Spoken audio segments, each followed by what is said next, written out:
Good morning students. कल की class में हमने क्या पढ़ लिया था?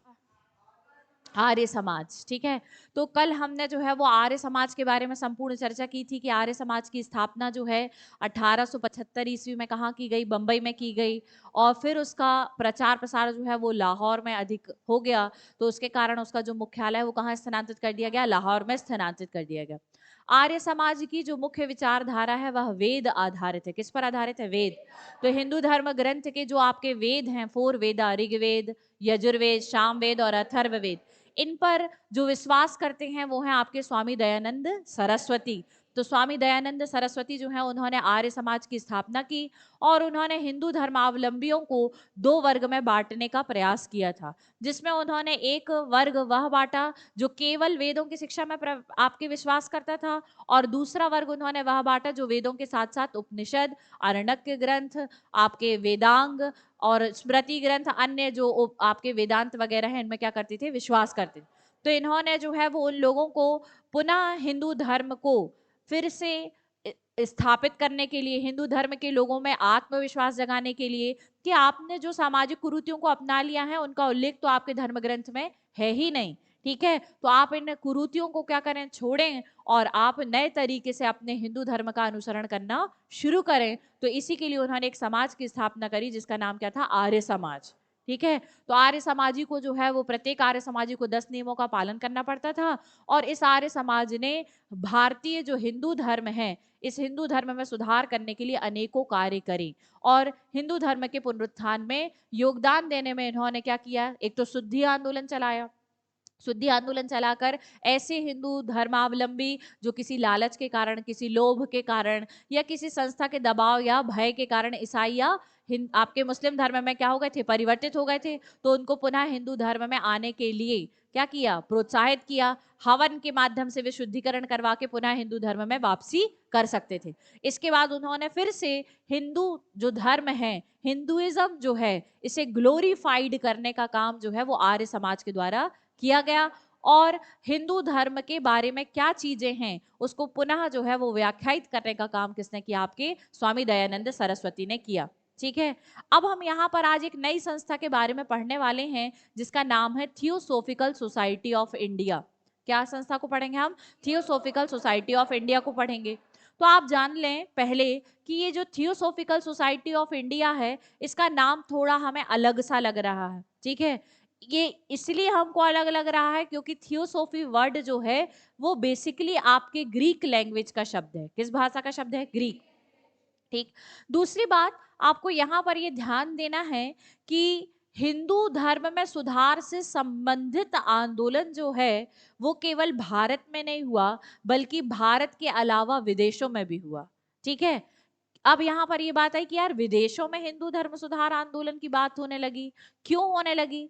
तो इसका मतलब यह है कि जो हिंदू धर्म को मानने वाले लोग हैं वे केवल भारत में बस नहीं निवास करते थे, वे भारत के अलावा अन्य विभिन्न देशों में भी निवास करते थे।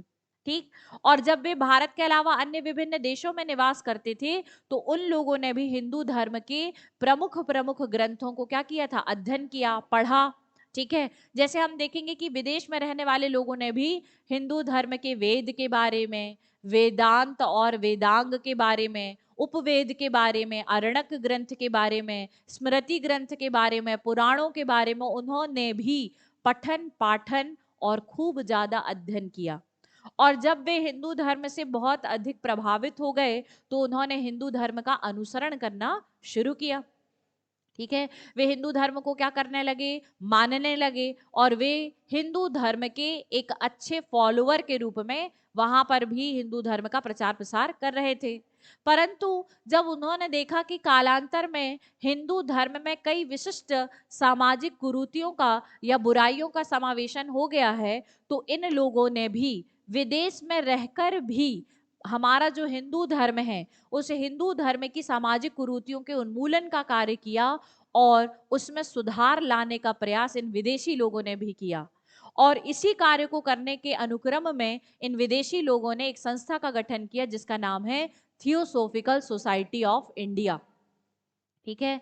तो पहली चीज की ये थियोसॉफिकल सोसाइटी ऑफ इंडिया की स्थापना किसने करी? विदेशी धर्मावलंबी ने। किस धर्म का अनुसरण कर रहे थे? हिंदू धर्म का ही अनुसरण कर रहे थे। किस धर्म की शिक्षाओं में विश्वास करते थे? तो हिंदू धर्म की ही शिक्षाओं में विश्वास करते थे।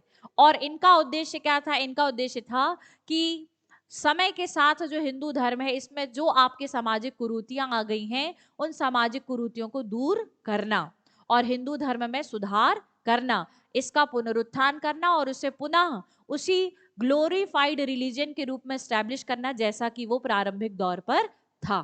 ठीक है, तो यही उनका क्या है? मुख्य रूप से मोटिव है। ठीक है, तो हम यहाँ पर देखेंगे कि ये जो थियोसॉफिकल सोसाइटी ऑफ इंडिया है इसकी स्थापना जो है वो मैडम ब्लाटवास्टी के द्वारा की जाती है, जो कि आपके रूसी जर्मन मूल की एक नागरिक थी और इन्होंने इस संस्था की स्थापना जो है वो यूएसए अमेरिका में की थी। कहाँ करी थी? यूएसए अमेरिका में।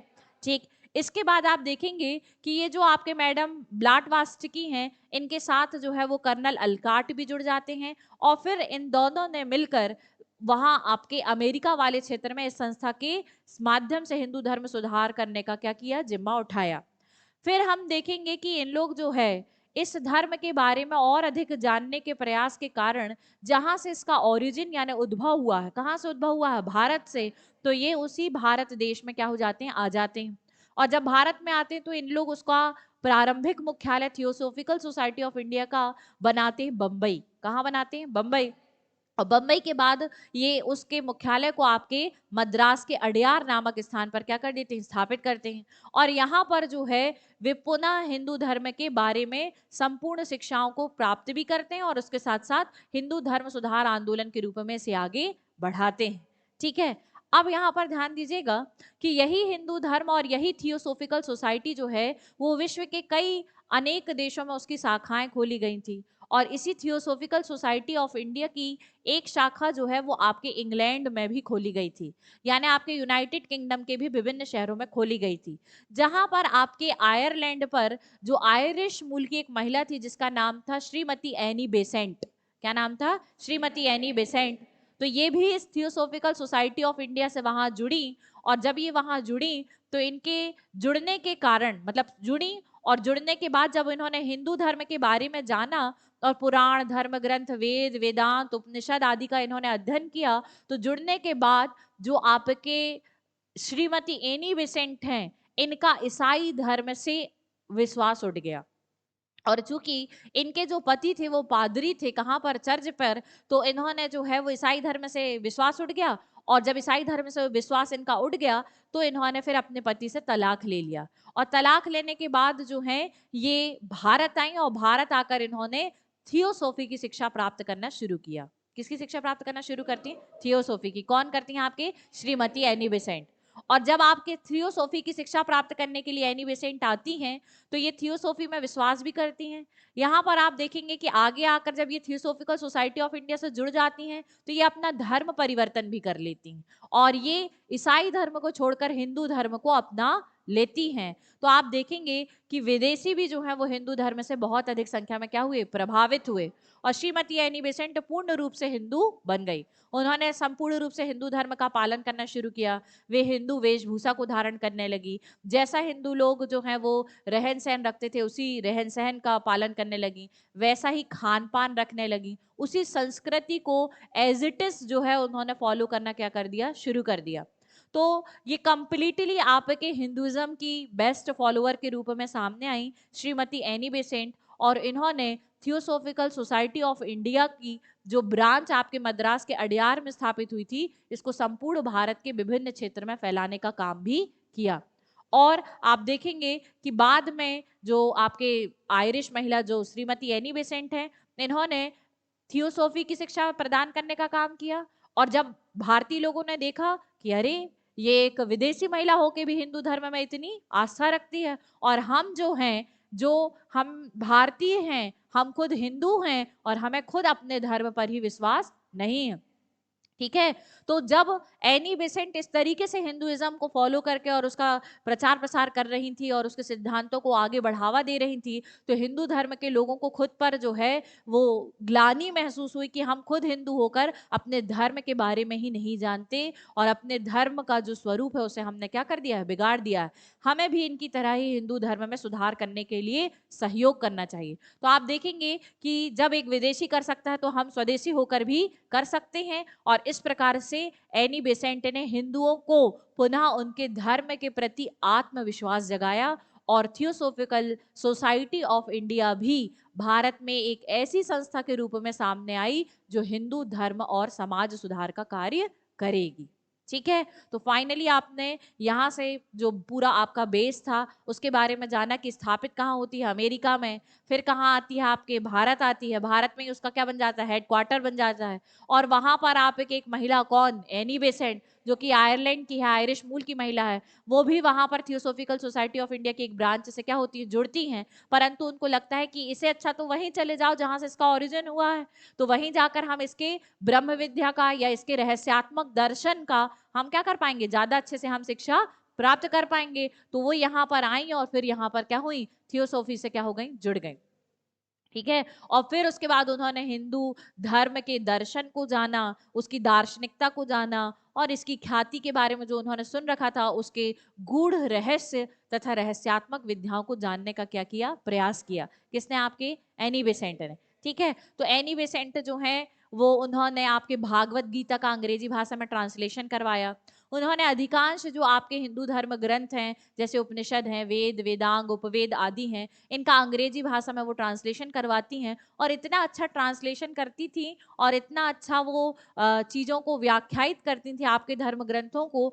तो इनके बारे में एक किंवदंती ये भी प्रचलित थी कि ऐसा लगता है कि पूर्व जन्म में जो है वो एनी बेसेंट शुद्ध ब्राह्मण महिला रही होंगी और उन्होंने अपने पूर्व जन्म में ही ऐसे जो ब्राह्मण ग्रंथ है उनका अध्ययन किया होगा, इसलिए इस जन्म में भी वो उतना ही अच्छा क्या कर पाती हैं, वर्णन कर पाती।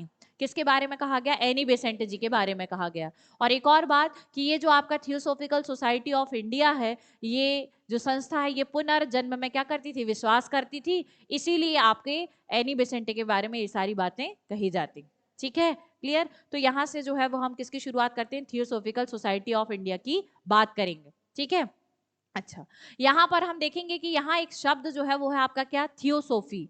क्या है आपका, थियोसोफी। तो आप थियोसोफी के बारे में अभी जानेंगे। ठीक, सबसे पहले हम देखते हैं कि थियोसोफिकल सोसाइटी ऑफ इंडिया की स्थापना जो है वो किसके द्वारा की गई थी, आपके पश्चिमी विद्वानों के द्वारा। किसके द्वारा, पश्चिमी विद्वान। अब पश्चिमी विद्वान का मतलब यह है यहाँ पर कहाँ हुई, तो आंसर है आपके उत्तर अमेरिका में। कहाँ हुई, उत्तर अमेरिका। उत्तर अमेरिका में जो आपका शहर है यूएसए, और यूएसए में भी एक आपका मतलब यूएसए जो देश है उसमें एक शहर का नाम है न्यूयॉर्क। कहाँ पर, आपके न्यूयॉर्क। तो न्यूयॉर्क में आपके प्रमुख जो इस संस्था के संस्थापक हैं उनका नाम जो है वो है आपका मैडम ब्लास्टकी। क्या नाम है आपका, मैडम ब्लास्टकी। तो यहाँ पर आप देखेंगे मैडम एच.पी. ब्लास्टकी। क्या नाम है इनका, मैडम एच.पी. ब्लास्टकी, जो कि किस मूल की महिला थी, जर्मन रूसी महिला थी। इन्होंने 1875 ईस्वी में, कब, 1875 ईस्वी में थियोसोफिकल सोसाइटी ऑफ इंडिया की नींव डाली। किस शहर में उन्होंने संस्था का स्थापना की थी, अमेरिका के न्यूयॉर्क शहर में संस्था की क्या की थी, स्थापना। आगे चलकर आप देखेंगे कि इसी संस्था से एक व्यक्ति और जुड़ जाएंगे जिनका नाम है एम एस अल्काट। क्या नाम है, एम एस अल्काट। तो इनका पूरा नाम है कर्नल एम एस अल्काट। तो ये पहले सैन्य सेवाओं में आपके थे और उसके बाद जो है थियोसोफिकल सोसाइटी ऑफ इंडिया से जुड़ जाते हैं। तो हम देखते हैं कि थियोसोफिकल सोसाइटी ऑफ इंडिया के दो संस्थापक सदस्य हैं। पहले हैं आपके मैडम एच.पी. ब्लास्टकी और दूसरा है आपके कर्नल आपका एम एस अल्काट। ठीक है। तो ये दोनों क्या हैं, आपके संस्था के क्या हैं, आपके संस्थापक हैं। ठीक है। जब आपके M S Olcott theosophical society of India से जुड़े तो इन्होंने भी जो है इस संस्था का बहुत अधिक प्रचार प्रसार किया और इसे आगे बढ़ाने में सहयोग दिया। ठीक है। अच्छा, ये संस्था जो है इसका मेन मोटिव जो है वही कि कर्म फल में विश्वास करते हैं। जैसे हिंदू धर्म करता है कर्म फल में विश्वास, वैसे ही ये भी करते थे और ये पुनर्जन्म में भी विश्वास करते थे। ठीक है, क्लियर। चलिए, अब यहाँ पर हम देखेंगे सबसे पहले यहाँ पर जो संस्था है आपके थियोसोफिकल सोसाइटी ऑफ इंडिया, तो इस थियोसोफिकल सोसाइटी ऑफ इंडिया में आपको एक वर्ड दिखाई दे रहा है, थियोसोफी। क्या शब्द दिखाई दे रहा है आपको? थियोसोफी। तो ये जो थियोसोफी शब्द है वो आपके ग्रीक भाषा का शब्द है, जो आपके दो शब्दों से मिलकर बना है। पहला शब्द जो है वो है आपका थियोस। क्या शब्द है आपका? थियोस। और दूसरा शब्द जो है वो है आपका सोफिया। क्या शब्द है आपका? थियोस और सोफिया।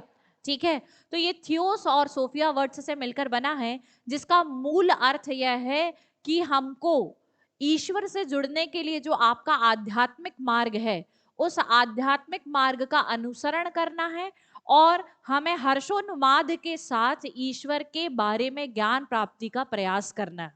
ठीक है, थियोसॉफी के अंतर्गत मूल रूप से आपके रहस्यात्मक ज्ञान की प्राप्ति के बारे में प्रयास किया गया।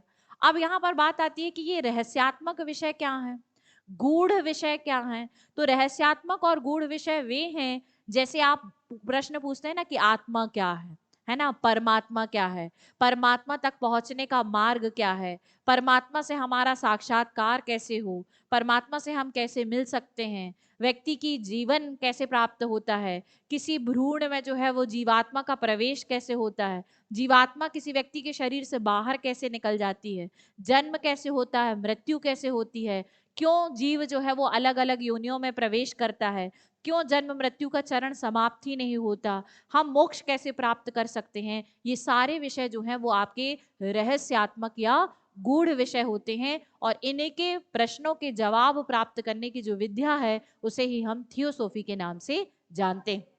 लेकिन याद रखिएगा कि इस विद्या को जानने के लिए हम जिस मार्ग का अनुसरण करते हैं उसका नाम है आध्यात्मिक हर्षोन्माद का मार्ग। किसका मार्ग है आपका? आध्यात्मिक हर्षोन्माद का मार्ग का हम क्या करते हैं? अनुसरण करते हैं। किसके अंतर्गत?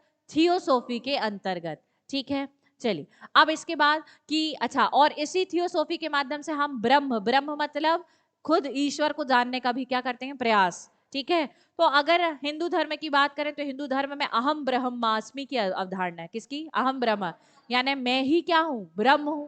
और जब मैं ही ब्रह्म हूं, मुझ में ही परमेश्वर या ईश्वर का अंश क्या है? विद्यमान है। तो यदि मैं खुद की खोज कर लूं और खुद के बारे में जान लूं तो मैं परमात्मा के एक छोटे अंश को समझने में या जानने में क्या हो जाऊंगा? सक्षम हो जाऊंगा।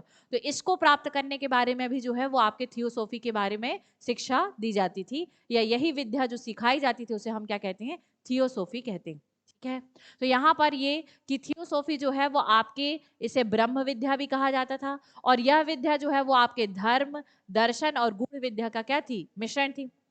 अच्छा, चूंकि थियोसॉफिकल सोसाइटी ऑफ इंडिया जो है वो आपके विदेश में रहने वाले लोगों के द्वारा बनाई गई थी, और किस धर्म को फॉलो कर रहे हैं वे? हिंदू धर्म को। तो हम देखेंगे कि जब इन्होंने अपनी संस्था का गठन किया तो इस संस्था के गठन में इन्होंने दो धर्म, जो आपके भारतीय धर्म हैं, इन भारतीय धर्म के अच्छे अच्छे सिद्धांतों को शामिल किया।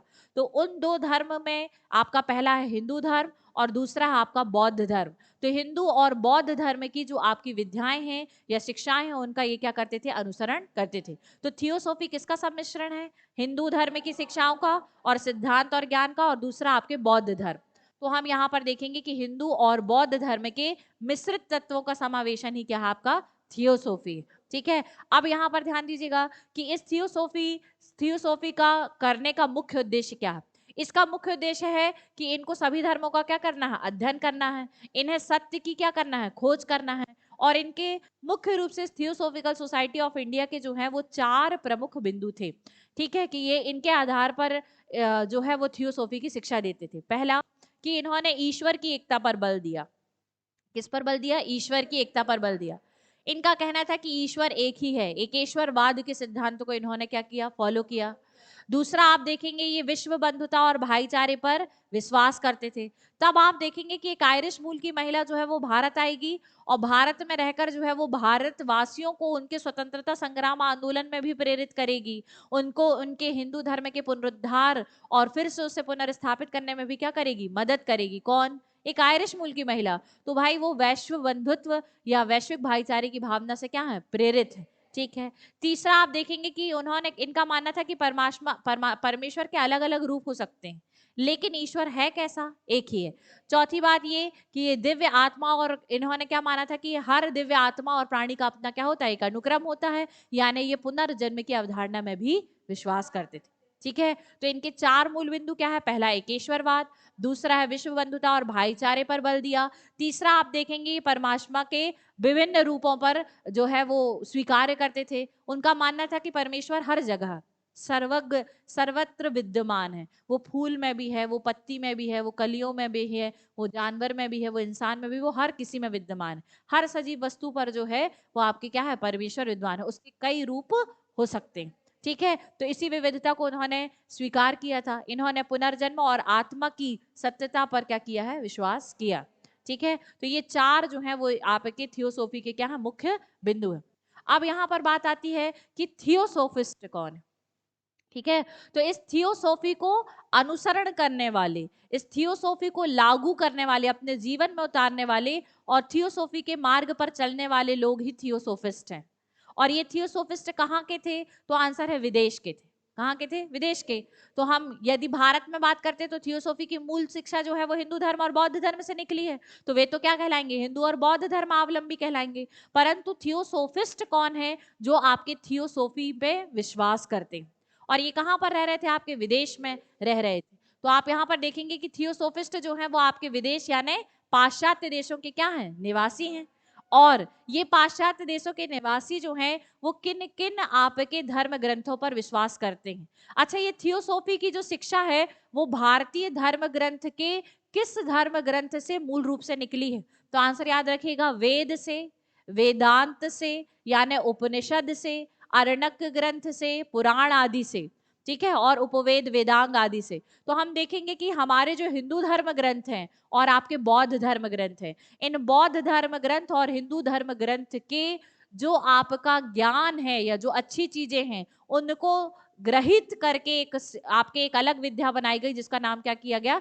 थियोसॉफी रखा गया। तो थियोसॉफी का एशियंस मटेरियल का बेस क्या है? यदि कभी कोई बेस पूछे तो आंसर है वेद, वेदांत, उपनिषद, आपके उपवेद, आरण्यक ग्रंथ, पुराण आदि। इन्होंने उन सब चीजों का क्या किया? हिंदू धर्म ग्रंथों का अध्ययन किया, बौद्ध धर्म ग्रंथों का अध्ययन किया और उसके माध्यम से एक नवीन विद्या इजाद करी जिसका नाम क्या है? थियोसॉफी। ठीक है, तो और उस थियोसॉफी के जो बिलीवर्स हैं, उसके जो फॉलोअर्स हैं, दे आर कॉल्ड थियोसॉफिस्ट। ठीक है, चलिए, तो ये ऐसे पाश्चात्य देशों के निवासी हैं जो प्राचीन आपका सांख्य दर्शन, वेद, वेदांत, उपनिषद के ज्ञान और शिक्षाओं में क्या करते थे? विश्वास करते थे और उनसे प्रेरणा लेते थे। इनको ही क्या कहा जाता है? आपका थियोसॉफिस्ट कहा जाता था। ये हिंदू धर्म में क्या करते हैं? विश्वास करते हैं।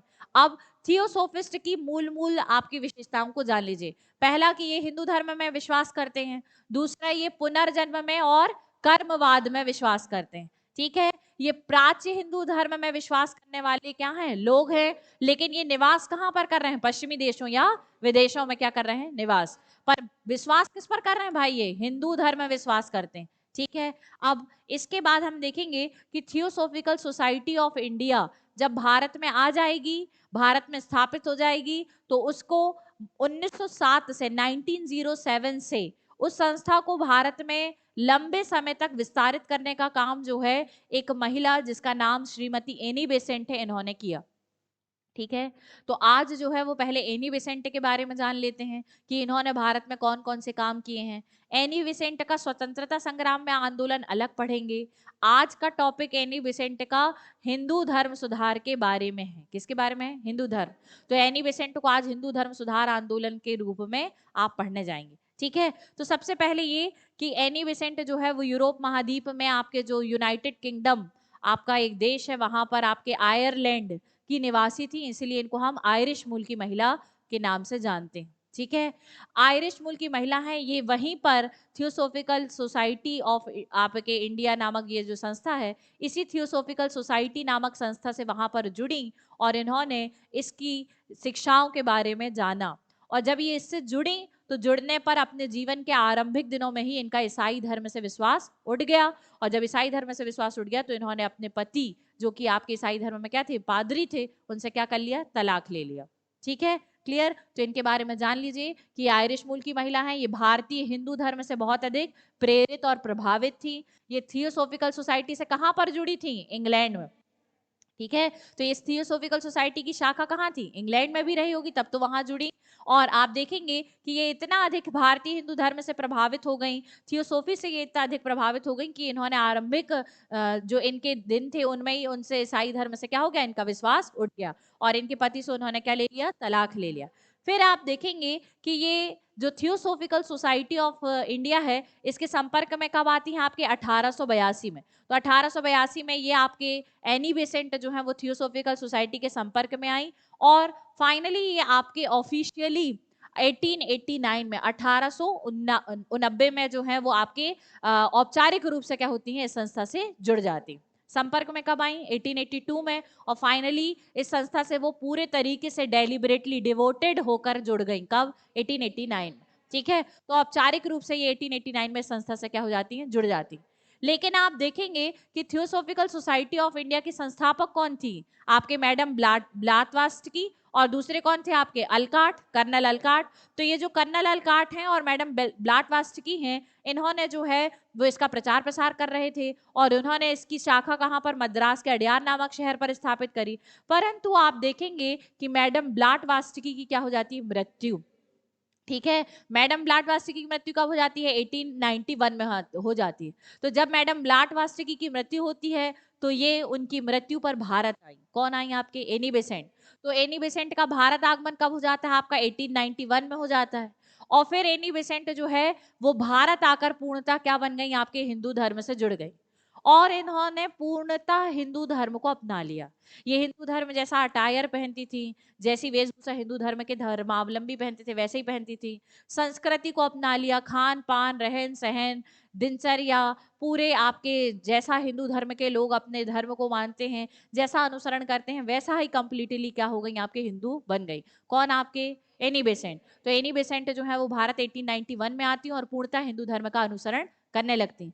लेकिन आप देखेंगे कि उसके बाद ये जो थियोसॉफिकल सोसाइटी ऑफ इंडिया थी, इसी के नेतृत्व में इन्होंने भी भारत में हिंदू धर्म को पुनः जागृत करने के लिए हिंदू पुनर्जागरण आंदोलन में क्या लिया? भाग लिया। और हिंदू धर्म और समाज में जो कुरीतियां आ गई थी, जैसे बाल विवाह, जैसे स्त्री शिक्षा न करवाना, या आपके जो है वो सती प्रथा आदि के उन्मूलन में ये भी क्या करने लगी? प्रयास करने लगी। तो इन्होंने भी थियोसॉफिकल सोसाइटी ऑफ इंडिया के नेतृत्व में हिंदू पुनर्जागरण आंदोलन का क्या करने लगी? समर्थन करने लगी। इसके बाद 1893 में जो शिकागो के विश्व धर्म सम्मेलन हुआ था, उसमें भी ये क्या करने जाती हैं? भाग लेने जाती हैं। तो 1893 के शिकागो में हुए विश्व धर्म संसद सम्मेलन में जो है वो आपके भाग लेने के लिए ये भी गई थी, है ना। आपको पता है कि स्वामी विवेकानंद भी गए थे और कौन गए आपके यहाँ से? एनी बेसेंट भी गई थी। ठीक है, फिर आप देखेंगे कि 1893 में ये फिर से पुनः भारत आई और इन्होंने क्या कर लिया? अब कंप्लीटली हिंदू धर्म को ग्रहण कर लिया। और इसके पश्चात जो है इनके ऊपर आप देखेंगे कि इनके ऊपर जो भारतीय धर्म ग्रंथ है, चाहे वो उपनिषद हैं, वेद हैं, अर्णक ग्रंथ है, पुराण है, उपवेद हैं, वेदांग है, इन सब का क्या था? बहुत अधिक प्रभाव था। और इन्होंने आप देखेंगे कि इतना अधिक प्रभाव था कि उन्होंने अलौकिकवाद और आध्यात्मवाद दोनों को संगठित करके उन दोनों का अनुसरण करने का प्रयास किया। ठीक है, एक और बात कि ये जो मैडम ब्लाटवास्टकी थी, इन्होंने ब्लावास्टकी जो थी वो केवल अलौकिकवाद पर क्या करती थी?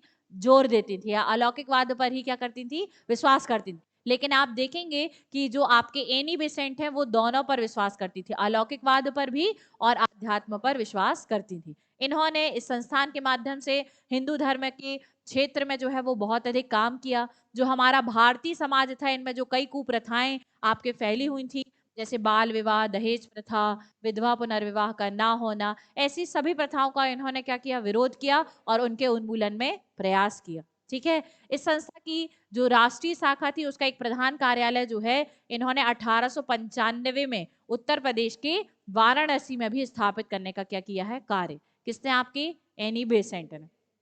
ठीक, अब इसके बाद आप देखेंगे कि एनी बेसेंट जो है उन्होंने कार्यालय भी स्थापित कर दिया।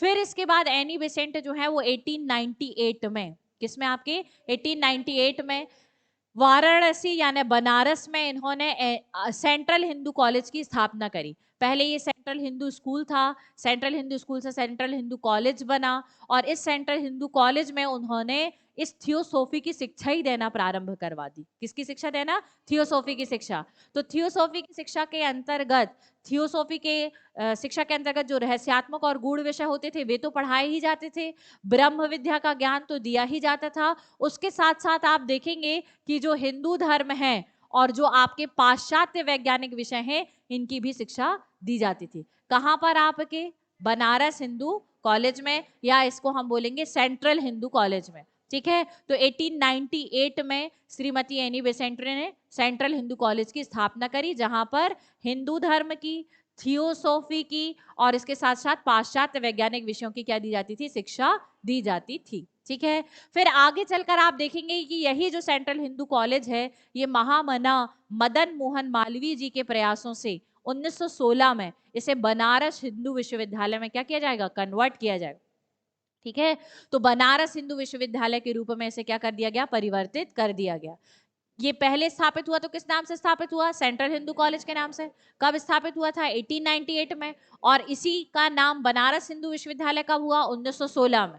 ठीक है, तो इसे बनारस हिंदू विश्वविद्यालय बीएचयू के नाम से आज आप भी जानते हैं। और ये किसके प्रयासों से स्थापित किया गया था? मदन मोहन मालवीय जी के प्रयासों से। ठीक है, क्लियर है यहाँ तक? तो फिर ये आपके बनारस हिंदू विश्वविद्यालय के रूप में विकसित हो गया।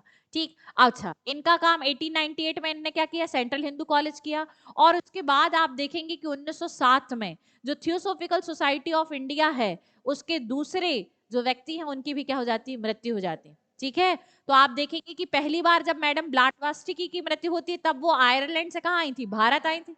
और उसके बाद वो थियोसॉफिकल सोसाइटी ऑफ इंडिया से जुड़कर पूरे भारत में उसका क्या करने लगी? प्रचार प्रसार, और उसकी शाखाएं आदि खोलने लगी। उन्होंने उत्तर प्रदेश के जो क्षेत्र है वहां पर एक प्रधान शाखा का कार्यालय या मुख्यालय खोला, और उसके बाद वो भारत में इसी कार्य से लगी रही। लेकिन संस्थापक सदस्य जो आपके कर्नल अलकाट है, वही इसे संभाल रहे थे। परंतु हम देखेंगे कि 1907 में कर्नल अलकाट की भी क्या हो जाती है? मृत्यु। तो जब कर्नल अलकाट की मृत्यु हो जाती है, तो पूर्ण रूप से थियोसॉफिकल सोसाइटी ऑफ इंडिया का दायित्व किसने संभाला? आपके एनी बेसेंट संभाला। ठीक है, तो हम यहाँ पर देखेंगे कि 1907 में Annie Besant theosophical society of India की क्या बन जाती हैं? अध्यक्ष बन जाती हैं। और जब आपकी थियोसॉफिकल सोसाइटी ऑफ इंडिया की अध्यक्ष बनती हैं, तो सबसे ज्यादा प्रसार प्रचार किनके किनके काल में हुआ थियोसॉफिकल सोसाइटी ऑफ इंडिया का? Annie Besant. ठीक है, तो इनके समय में ही इस संस्था का क्या हुआ? सर्वाधिक विस्तार हुआ, प्रचार प्रसार हुआ, और बहुत ज्यादा यह संस्था क्या हो गई? फेमस हो गई। किसके काल में? Annie Besant. तो इनके नेतृत्व में यह संस्था बहुत अधिक फेमस हुई। क्यों?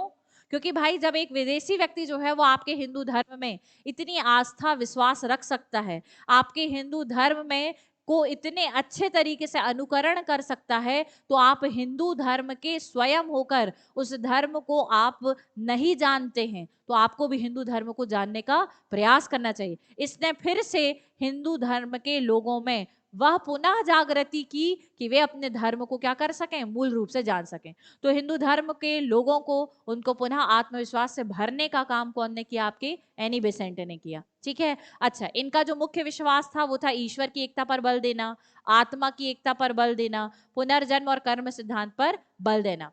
फिर आप देखेंगे कि इनका करियर, अब आगे आप देखते हैं कि एनी बेसेंट जो है वो भारत के उस समय में हमारे यहाँ स्वतंत्रता संग्राम आंदोलन चल रहा था, तो अब ये जो है इस संस्था में काम करने के साथ साथ भारत के राष्ट्रीय स्वतंत्रता संग्राम आंदोलन से भी जुड़ जाती हैं। और जब जुड़ जाती हैं तो आपके बाल गंगाधर तिलक के साथ मिलकर क्या करती हैं? कार्य करती हैं। इन्होंने आइडिया दिया था होम रूल लीग का। किसका आइडिया दिया था? होम रूल लीग का आइडिया दिया था। और वही होम रूल लीग का आइडिया दिया था जहां पर आपके ब्रिटिशर्स के अधीन आयरलैंड में भी जो आयरिश लोग थे वो होम रूल लीग बनाकर क्या लिए थे? स्वशासन लिए हुए थे।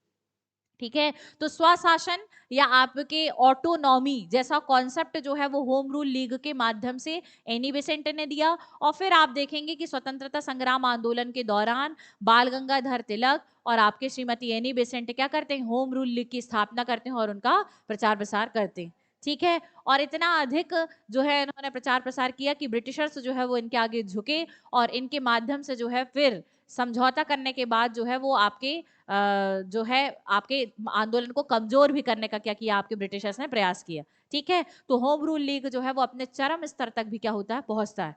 तो आप देखेंगे कि यहां से 1917 में जब वो आपके क्या बन जाती है, कांग्रेस की राष्ट्रीय अध्यक्ष भी बनती है, तो एनी बेसेंट जो है वो भारत की राजनीति में भी सक्रिय भूमिका निभाई और कांग्रेस की पहली महिला क्या बनती है, आपके अध्यक्ष बनती। ठीक है, जो कि किस मूल की थी, आपके आयरिश मूल की थी। कौन, आपके श्रीमती एनी बेसेंट। फिर हम देखेंगे कि 1933 ईस्वी में श्रीमती एनी बेसेंट की क्या हो जाती है, मृत्यु हो जाती है। यहाँ तक की बातें क्लियर है। ठीक, तो ये था आपका किसका करियर, एनी बेसेंट का करियर। तो एनी बेसेंट का करियर जो है वो अभी हमने जाना है, लेकिन अभी हमें थियोसॉफिकल सोसाइटी ऑफ इंडिया के बारे में और भी जानना। ठीक है, चलिए। तो जब हम थियोसॉफिकल सोसाइटी ऑफ इंडिया के बारे में जानते हैं, तो यह संस्था जो है वो हिंदू धर्म सुधार का कार्य कर रही थी। किसका कार्य कर रही थी, हिंदू धर्म। और हिंदू धर्म सुधार का कार्य करने वाली यह संस्था कैसी है, आपके विदेशी संस्था, जो भारत के अलावा, अच्छा एक बात, क्यों यह संस्था जो है विदेशी संस्था के रूप में भी कार्य कर पा रही है, क्योंकि हिंदू धर्म के जो है बारे में या हिंदू धर्म के लिए काम करने वाले, उसमें विश्वास करने वाले लोग जो हैं वो भारत के अलावा कहाँ निवास करते हैं, विदेशों में भी निवास करते हैं। ठीक है, तो हम यहाँ पर देखते हैं कि जिन्होंने हिंदू धर्म के धर्मावलंबियों ने किसको समझा, आपके आध्यात्म और चिंतन को भी समझा। विदेश में रहने वाले लोगों ने भी हिंदू धर्म के आध्यात्म और चिंतन को समझा, उसका अनुकरण किया और उसके क्या बन गए, फॉलोअर्स बन गए। उन्हीं फॉलोअर्स के द्वारा स्थापित की गई संस्था क्या है, थियोसॉफिकल सोसाइटी ऑफ इंडिया। तो ये जो आपका थियोसॉफिकल सोसाइटी ऑफ इंडिया है, ये एक हिंदू धर्म के सुधार आंदोलन के रूप में अमेरिका में स्थापित हुआ। कहाँ स्थापित हुआ, अमेरिका में। तो यह एक सुधार आंदोलन है जो कि कहाँ से प्रारंभ हुआ, आपके अमेरिका से प्रारंभ किया गया। ठीक है, इसकी स्थापना कब हुई थी, 1875 में। कहाँ हुई थी, न्यूयॉर्क में। और इसकी स्थापना किसने की थी, मैडम HP ब्लावेस्टकी। ठीक है, HP ब्लावेस्टकी जर्मन रूसी मूल की महिला थी। और दूसरे आपके जो प्रमुख व्यक्ति थे उनका नाम था कर्नल MS अलकाट। कौन थे आपके, कर्नल MS अलकाट। तो MS अलकाट जो है वो अमेरिका के ही क्या थे, निवासी थे। ठीक है, थियोसॉफी के बारे में हमने जान लिया है। और इनकी जो विचारधारा थी वो आपके देव विज्ञान विचारधारा पर आधारित थी, जिसमें हिंदू और बौद्ध धर्म दोनों धर्म की अच्छाई और वेद, वेदांत, उपनिषद, आपके अर्णक ग्रंथ, इनकी जो मूल शिक्षाएं थी, इनका जो एशियंस मटेरियल है उस पर आधारित शिक्षाओं का और बौद्ध धर्म ग्रंथों पर आधारित शिक्षाओं का सम्मिश्रण किया गया था और उसे विज्ञान के आधार पर टेस्टेड भी किया गया था। ठीक है, तो थियोसॉफी एक वैज्ञानिक विचारधारा भी थी। ठीक है, तो इसीलिए इस विचारधारा का नाम क्या दिया गया है, आपके देव विज्ञान विचारधारा दिया गया है। ठीक है, अब यहाँ पर हमने देखा कि 1875 में स्थापित कहाँ हुई, USA अमेरिका में। ठीक है, अब उसी संस्था का स्थानांतरण 1879 में कहाँ किया गया, भारत में किया गया। तो अब वह संस्था पूर्ण रूप से कहाँ आकर स्थापित हो गई, भारत में। कब स्थापित हुई थियोसॉफिकल सोसाइटी ऑफ इंडिया, 1879 में। प्रारंभिक रूप में मुख्यालय कहाँ बनाया गया, बंबई में। और उसके बाद आप देखेंगे कि 1882 में, कब, 1882 में इसी थियोसॉफिकल सोसाइटी ऑफ इंडिया का इंटरनेशनल हेडक्वार्टर, कैसा हेडक्वार्टर, इंटरनेशनल हेडक्वार्टर जो है वह मद्रास के अडयार में स्थानांतरित कर दिया गया, स्थापित कर दिया गया। तो अब यह संस्था का इंटरनेशनल हेडक्वार्टर क्या बन गया, मद्रास का अडयार शहर। ठीक है, अच्छा, दो तीन बातें याद रखिएगा। सबसे पहले आप ध्यान देंगे कि स्थापना कब हुई, 1875 में। ठीक है, इसकी स्थापना कहां पर हुई थी, आपके न्यूयॉर्क शहर पे हुई थी। ठीक, फिर इसके बाद आप देखेंगे 1879, तो 1879 में ये कहां लाई गई, आपके बंबई स्थानांतरित की गई। ठीक है, और उसके बाद आप देखेंगे 1882, तो 1882 में इसका जो अंतरराष्ट्रीय हेडक्वार्टर है वो फाइनली कहां पर स्थापित कर दिया गया, मद्रास के अडयार शहर में। कहां पर, आपके मद्रास के अडयार शहर में स्थानांतरित कर दिया गया। तो अब परमानेंटली ये कहां पर स्थापित हो गई, भारत के मद्रास के अडयार में। इसका जो मेन हेडक्वार्टर है वो कहां हो गया ना। अब किसी भी विदेश में रहने वाले व्यक्ति को थियोसॉफी के बारे में शिक्षा प्राप्त करनी आनी है तो दीक्षा लेने के लिए वो कहाँ आएगा, आपका मद्रास के अडयार ही आएगा। इसीलिए भी एनी बेसेंट कहाँ से आई थी, आयरलैंड से भारत आई थी। यहाँ तक की बात क्लियर, क्यों, क्योंकि इसका हेडक्वार्टर कहाँ स्थानांतरित हो गया था, मद्रास के अडयार में स्थानांतरित हो गया था। ठीक है, और फिर आपने देखा था कि उन्होंने इसकी एक मुख्य शाखा उत्तर प्रदेश में भी क्या की थी, स्थापित कर थी। आगे चलकर किसने, एनी बेसेंट ने। ठीक, चल, तो ये बात याद रखिएगा। अब ये जो आपका थियोसॉफिकल सोसाइटी ऑफ इंडिया है, जब ये भारत में आया तो भारत में बम्बई, बम्बई के अलावा आपके मद्रास, अडयार, और उसके अलावा आप देखेंगे बैंगलोर, बम्बई, लुधियाना, सूरत, इन सभी शहरों में भी इनकी क्या हो गई, शाखाएं खोली गई। ठीक है, यहाँ तक की बातें क्लियर है। किसकी बारे में, थियोसॉफिकल सोसाइटी। अब थियोसॉफिकल सोसाइटी ऑफ इंडिया जो है, इसके जितने भी फॉलोअर्स हैं वो ईश्वरीय ज्ञान को प्राप्त करते थे। किसको प्राप्त करते थे, ईश्वरीय ज्ञान। और इस ईश्वरीय ज्ञान को प्राप्त करने के लिए वे आध्यात्मिक हर्षोन्माद में विश्वास करते थे, जिसकी चर्चा मैंने क्लास के स्टार्टिंग में ही की थी। किसमें विश्वास करते थे, आध्यात्मिक हर्षोन्माद। अब सबसे पहले यहाँ पर कि आध्यात्मिक हर्षोन्माद शब्द का क्या अर्थ होता है। इसका अर्थ होता है कि आप आध्यात्म से जुड़ें। पहला काम क्या है, आपको आध्यात्म से जुड़ना है।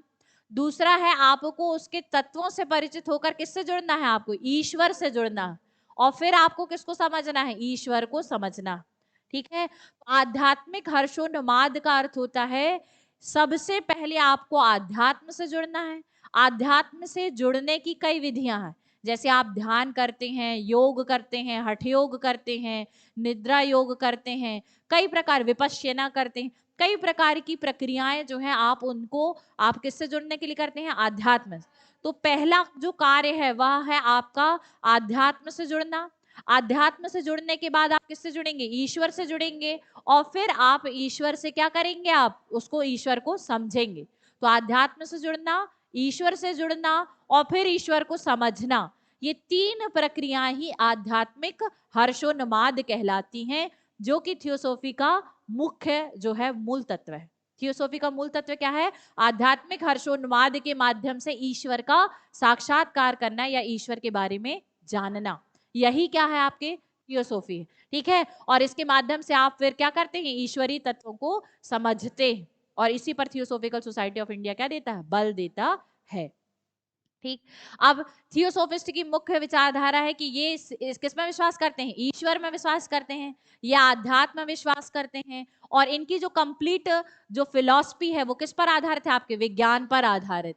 ठीक है, तो मैंने इसकी भी बात करी थी कि इन्होंने अपनी फिलॉसफी को साइंस के द्वारा टेस्टेड करके क्या किया था, प्रूवन किया था। तो इनकी जो फिलॉसफी है वो विज्ञान पर आधारित है। इन्होंने आध्यात्मिक भ्रात भाव की जुड़ने से क्या किया था, विश्वास किया था। इनका मुख्य उद्देश्य जो है वो धार्मिक रूप से ईश्वर और आम व्यक्ति जो है उसका जुड़ने का माध्यम क्या हो सकता है, आध्यात्म। तो सबसे ज्यादा बल किस पर दिया गया है थियोसॉफी में, आध्यात्म पर बल दिया गया है। ठीक है, तो ये है आपके क्या, थियोसॉफिकल सोसाइटी ऑफ इंडिया का मेन मोटिव। ठीक है, इसके बाद आप देखेंगे कि जो थियोसॉफिकल सोसाइटी ऑफ इंडिया है, इसने किन उद्देश्यों से संस्था को स्थापित किया गया था और क्या क्या कार्य किए हैं। ठीक है, तो हम देखेंगे कि पहला उद्देश्य जो था इसका, कि हिंदू धर्म के लोगों में पुनः आत्मविश्वास जगाना। इनका कहना था कि भाई हम विदेशी होकर जो है वो हिंदू धर्म के बारे में इतना कुछ जान रहे हैं, हम जब हिंदू धर्म के धर्म ग्रंथों को पढ़कर हिंदू धर्म का अनुसरण करने के लिए इतने लालायित हैं, तो आप तो हिंदू धर्म में पहले से ही थे, लेकिन आप हिंदू धर्म का अनुसरण करने से कैसे बच रहे हैं, आप इस धर्म में कैसे कई सामाजिक कुरीतियों को क्या कर चुके हैं, शामिल कर चुके हैं। तो आपको खुद को जगाना होगा और आपको अपने आत्मविश्वास को क्या करना पड़ेगा, जगाना पड़ेगा। तब आप हिंदू धर्म का पुनरुद्धार कर पाएंगे, तब आप हिंदू धर्म का सुधार कर पाएंगे। तो इन्होंने पहला उद्देश्य यह अपनाया कि ये हिंदू धर्मावलंबियों को उनके आत्मविश्वास को जगाने का क्या कर रहे थे, प्रयास, कि आपका धर्म बहुत अच्छा है। ठीक है, हम तो ईसाई धर्म को भी छोड़कर किस धर्म को अपना लिए, हिंदू धर्म को। तो कुछ तो इसमें इतनी विशेष बात है कि हम जब इसे अपना रहे हैं तो आप इसे क्यों छोड़ रहे हैं। ठीक है, तो इसी आत्मविश्वास को जगाने का काम किसके द्वारा किया गया, थियोसॉफिकल सोसाइटी ऑफ इंडिया के द्वारा किया गया। ये इसका पहला प्राथमिक उद्देश्य है। ठीक, कि जो हिंदू धर्मावलंबी अपने आत्मविश्वास को खो चुके हैं उसे जगाना। हिंदू धर्म में जो आपके जातिगत भेदभाव और जाति प्रथा आ चुकी है, इसका क्या करना, उन्मूलन करना। ठीक है, दूसरा, धर्म को समाज सेवा का इन्होंने क्या बनाया, महत्वपूर्ण आधार बनाया। समाज सेवा में इन्होंने शिक्षा के कार्य किए, इन्होंने महिला पुनरुद्धार का काम किया, स्त्री शिक्षा पर बल दिया, बाल विवाह पर रोक लगाई, ये सब काम करेंगे। ठीक है, इन्होंने सत्कर्मों के महत्व पर बल देना प्रारंभ किया, ईश्वर की भक्ति का महत्व समझाया, ये आदर्श समाज की स्थापना पर बल देते थे। निम्न जाति के लोग और कमजोर वर्ग के लोगों पर जो अत्याचार हो रहा था उस अत्याचार को रोकने का तथा उनके प्रति क्या रखते थे, सहानुभूति रखते थे। ये जो है वो आपके वेद और शास्त्रों में विश्वास करते थे और पुनः आपके हिंदू और बौद्ध धर्म की श्रेष्ठता को स्थापित करने का प्रयास कर रहे थे और उनकी श्रेष्ठता को पुनः स्थापित करना ही थियोसॉफिकल सोसाइटी ऑफ इंडिया का मुख्य उद्देश्य है। ठीक है, इसके अलावा आप देखेंगे कि इन्होंने भेदभाव का क्या किया है, विरोध किया है और भेदभाव को दूर करने के उद्देश्य से ही इस संस्था का गठन किया है। तो ये सारे उद्देश्य जो हैं वो आपके किसके उद्देश्य हैं, आपके थियोसॉफिकल सोसाइटी ऑफ इंडिया के। ठीक, इसके बाद आप देखेंगे कि थियोसॉफिकल सोसाइटी ऑफ इंडिया जो है इन्होंने क्या क्या काम किए। चूंकि इनकी विचारधारा साइंटिफिक थी इसलिए हिंदू धर्म में जो लिखे गए विचार थे इस पर इन्होंने रिसर्च की। क्या करी उन्होंने, रिसर्च।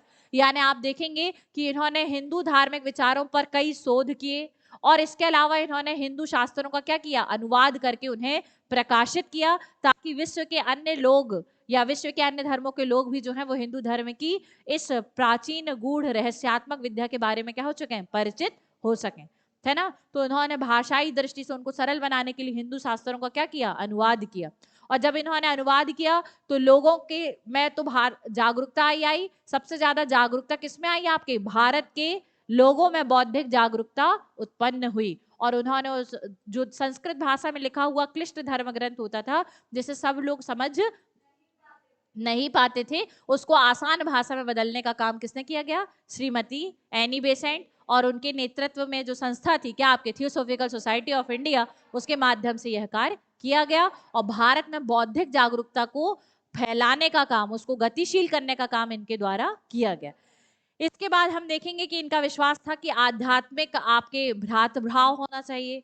ठीक है, इन्होंने जो है आपके हिंदू पुनर्जागरण आंदोलन का भाग बन गया क्या आपका थियोसॉफिकल सोसाइटी ऑफ इंडिया। जैसे आपने देखा ब्रह्म समाज, प्रार्थना समाज, आर्य समाज, यंग बंगाल आंदोलन, है ना, जैसे आप इन आंदोलनों को देख रहे हैं वैसे ही थियोसॉफिकल सोसाइटी ऑफ इंडिया भी जो है वो क्या बन गया, आपका हिंदू पुनर्जागरण आंदोलन का एक प्रमुख भाग या हिस्सा बन गया। ठीक है, फिर आप देखेंगे कि थियोसॉफिकल सोसाइटी ऑफ इंडिया जो है इसने हिंदू धर्म के आध्यात्मिक सिद्धांतों की महानता को क्या किया है, स्थापित किया और इसके साथ साथ जो आपके शिक्षित भारतीय युवा हैं उनके मन में हिंदू धर्म और संस्कृति के प्रति गौरव और सम्मान की भावना को भी उत्पन्न करने का काम किसके द्वारा किया गया, थियोसॉफिकल सोसाइटी ऑफ इंडिया के द्वारा किया गया।